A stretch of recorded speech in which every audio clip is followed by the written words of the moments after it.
नवरात्रि के पहले दिन जौ बोने का धार्मिक महत्व। नवरात्रि हिंदू धर्म का एक महत्वपूर्ण त्योहार है जिसमें देवी दुर्गा के 9 रूपों की पूजा की जाती है। यह पर्व शक्ति, भक्ति और आत्मशुद्धि का प्रतीक है।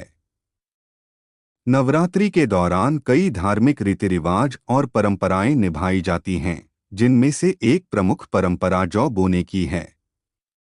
नवरात्रि के पहले दिन, जिसे प्रतिपदा कहा जाता है, घरों और पूजा स्थलों में जौ बोए जाते हैं। यह धार्मिक प्रक्रिया अत्यंत महत्वपूर्ण मानी जाती है और इसके पीछे गहरे आध्यात्मिक और सांस्कृतिक अर्थ छिपे हैं।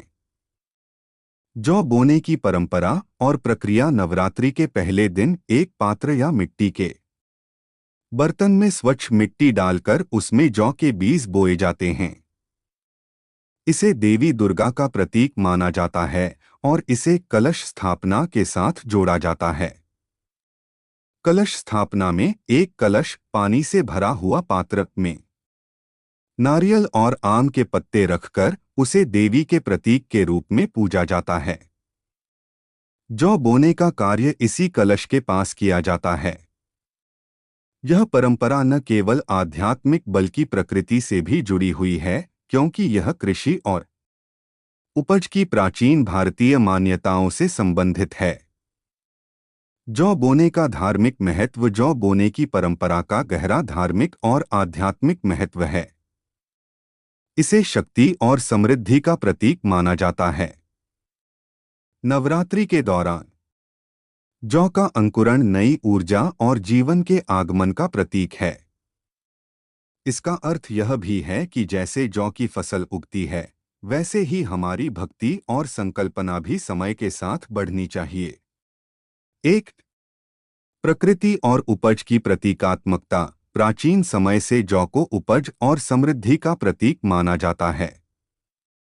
यह धरती की उर्वरता और खेतीबाड़ी से जुड़ा हुआ है।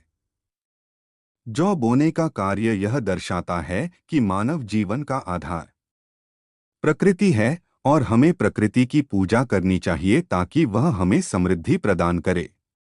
2, नया आरंभ और पुनर्जन्म। जौ बोने की परंपरा पुनर्जन्म और नवीनीकरण का प्रतीक है।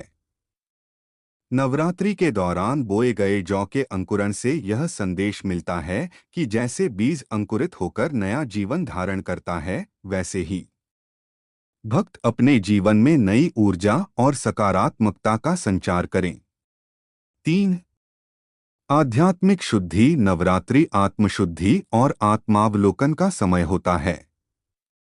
इस दौरान जौ का बोना और उसका अंकुरण यह प्रतीक है कि जैसे भूमि में बीज बोया जाता है और उसमें से नई फसल उत्पन्न होती है, वैसे ही भक्त अपने भीतर सकारात्मक गुणों का विकास करें और नकारात्मकताओं से मुक्ति पाएं। 4, भविष्य की दृष्टि। जौ के अंकुरण को भविष्य की समृद्धि और सुख समृद्धि का संकेत माना जाता है। यह माना जाता है कि जिनके घरों में जौ का अंकुरण अच्छा होता है, उनके आने वाले समय में समृद्धि और खुशहाली आती है। इसे शुभ संकेत के रूप में देखा जाता है और इसी कारण से भक्तगण इसे बड़े ही श्रद्धा भाव से निभाते हैं। जौ और देवी दुर्गा का संबंध। जौ को देवी दुर्गा की कृपा का प्रतीक माना जाता है। नवरात्रि का पूरा पर्व देवी दुर्गा की उपासना और उनके 9 रूपों की पूजा के लिए समर्पित है। जौ बोने की परंपरा इस बात की ओर इशारा करती है कि जब हम अपनी भक्ति से देवी दुर्गा को प्रसन्न करते हैं, तो वे हमें जीवन में नई ऊर्जा और समृद्धि प्रदान करती हैं।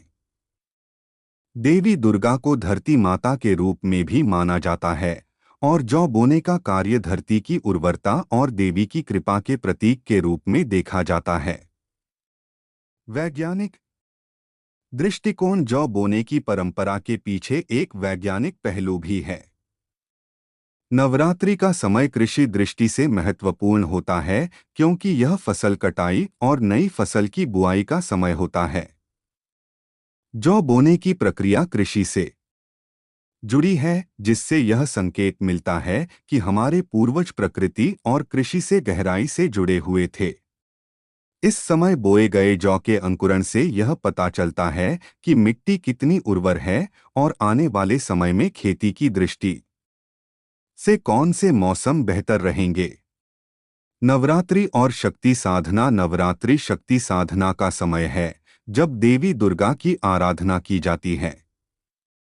इस दौरान भक्त व्रत रखते हैं और पूजा पाठ करते हैं। जौ बोने की परंपरा इस साधना का एक अभिन्न हिस्सा है। इसे धरती पर शक्ति और ऊर्जा का प्रतीक माना जाता है, जो यह दर्शाता है कि देवी की कृपा से जीवन में सकारात्मक ऊर्जा का संचार होता है।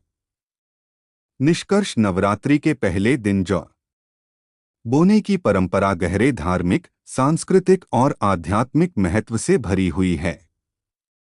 यह परंपरा देवी दुर्गा की कृपा, प्रकृति के साथ मानव जीवन के गहरे संबंध और जीवन में नए आरंभ का प्रतीक है। जौ का अंकुरण समृद्धि और खुशहाली का सूचक है और यह मानव जीवन में सकारात्मकता और ऊर्जा के आगमन का प्रतीक है। नवरात्रि के दौरान निभाई जाने वाली इस परंपरा से हमें यह संदेश मिलता है कि हमें प्रकृति का आदर करना चाहिए और अपनी आत्मा की शुद्धि के लिए देवी दुर्गा की उपासना करनी चाहिए।